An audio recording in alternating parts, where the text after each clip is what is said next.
সোহান এবং সাইফ হাসান এই দুজনকে কেন নেওয়া হয়েছে, এছাড়া সৌম্য অন্যদিকে মিরাজকে কেন বাদ দেওয়া হয়েছে, অথবা যারা সুযোগ পাননি তাদেরকে সুযোগ ছিল কি না, সেই সব নিয়েই বেশি ব্যাখ্যা চাওয়া হয়েছে বা বেশি প্রশ্ন হয়েছে। সেখানে একটু এলোমেলো ব্যাখ্যা ছিল, আমার কাছে মনে হয়েছে যে স্পষ্ট ব্যাখ্যা আমরা কোনো ক্ষেত্রেই পাইনি। যেমন সাইফ হাসান, তাকে নেওয়া হয়েছে, তার ব্যাখ্যা দেওয়া হচ্ছে কখনো তাকে ব্যাকআপ ওপেনার হিসেবে নেওয়া হয়েছে, কখনো বলা হচ্ছে যে মিডল অর্ডারে যখন হৃদয় ইনজুরিতে পড়বেন অথবা খেলতে পারবেন না এমন অবস্থা তৈরি হলে তাকে ব্যবহার করা যাবে।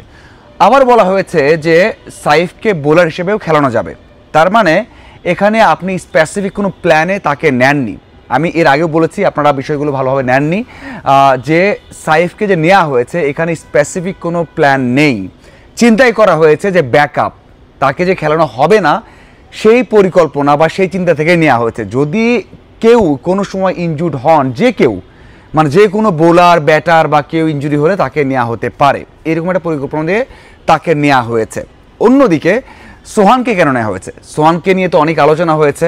আমরা সবাই জানি যে সোহান ডোমেস্টিকে অনেক ভালো করেছেন, যদিও সবশেষ জিএসএলে খুব ভালো করতে পারেননি। এই যে চলছে একটা টপ এন্ড টুর্নামেন্ট, সেখানেও সোহান সুলভ পারফরমেন্স ছিল না। তাহলে কেন নেওয়া হয়েছে, সেখানে একটা ব্যাখ্যা দিয়েছেন যে সোহানকে নিয়ে আগে থেকে পরিকল্পনা ছিল, যেহেতু শ্রীলঙ্কা সিরিজে নেওয়া হয়নি সেখানে সুযোগ পেতেন, খেলতেন। নেওয়া হয়নি একটা কারণে যে সেখানে ম্যাচ পেতেন না, খুবই কম সুযোগ ছিল ম্যাচ পাওয়ার। সেই জন্য তাকে জিএসএল পাঠানো হয়েছে, অস্ট্রেলিয়া পাঠানো হয়েছে ম্যাচ খেলার জন্য, ম্যাচ প্র্যাকটিসে থাকার জন্য এবং এশিয়া কাপের জন্য নিজেকে প্রস্তুত করার জন্য। এখানে উত্তরটা মোটামুটি মনে হয় যে যৌক্তিক আছে, কিন্তু সাইফের ক্ষেত্রে যৌক্তিক উত্তর পাওয়া যায়নি। আমি একটা প্রশ্ন করেছিলাম যে এই যে দুজনকে নেওয়া হলো, বাংলাদেশের কালচারে আমরা সবসময় দেখি যে একজনকে নেওয়ার পরে খুব দ্রুত আমরা আবার ছেটে ফেলি, বাদ দেই। হয়তোবা খুব কম ক্রিকেটার বা তারকারা সুযোগ পান, অন্যরা একটা ম্যাচ, দুইটা ম্যাচ, একটা সিরিজ, দুইটা সিরিজের পর বাদ পড়ে যান, যেটা মিরাজের সাথেও হয়েছে বা হয়।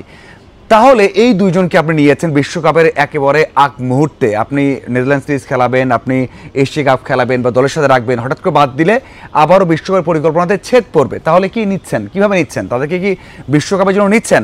একেবারেই কোনো উত্তর নেই, এখানে কোনো উত্তর নেই। যেখানে উত্তর থাকাটা জরুরি ছিল যে আমরা দুইটা স্পেসিফিক এবং খুবই গুরুত্বপূর্ণ জায়গায় দুজনকে নিচ্ছি, সেই দুজনকে বিশ্বকাপ খেলতে পারবেন সেই প্ল্যানিংয়ে আছে। যদি না থাকে তাহলে এখানে কেন, সেই প্রশ্ন আসতেই পারে। কারণ সবটা দল কিন্তু বিশ্বকাপের পরিকল্পনা করেই এখানে দল পাঠাচ্ছে, এরপরে খুব কম ম্যাচ থাকবে, সেই জন্য বিশ্বকাপটা মাথায় রেখে নেওয়া ঠিক ছিল। তবে সেখানে উত্তর নেই।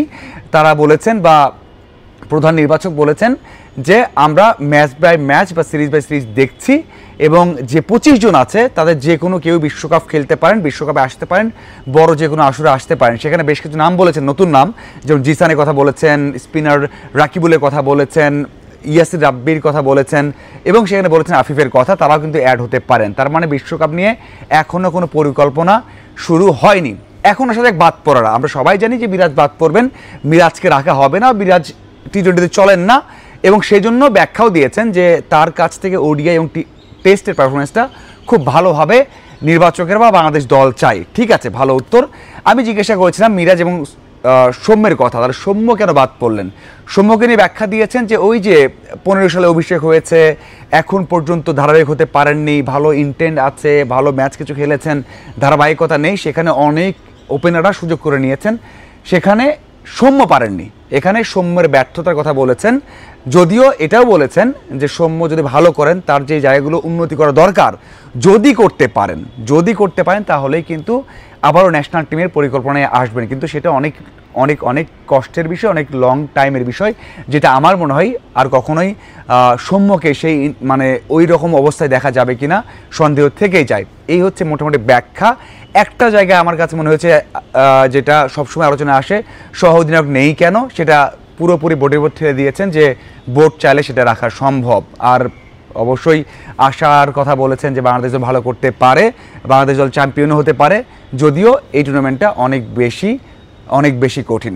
এই হচ্ছে নির্বাচকের ব্যাখ্যা, যেখানে আপনি নিজেও হয়তো বা হতাশ হবেন এবং আপনি কোনো স্পষ্ট একটা ধারণা পাবেন না। সেটা আমাকে হতাশ করেছে। যদিও আপনারা কোনো প্লেয়ার নিয়ে অনেক বেশি আশাবাদী হন, আবার নিরাশ হন। আমার মনে হয় সেই কাজটা নির্বাচকদের মধ্যে দেখা যাচ্ছে যে খুব দ্রুতই আশাবাদী হচ্ছেন, নিরাশ হচ্ছেন। কি হবে ভবিষ্যতে সেটা আসলে সময় এবং সিরিজগুলো দেখা যায়, বলা উপায় নাই। ধন্যবাদ সবাইকে সাথে থাকার জন্য।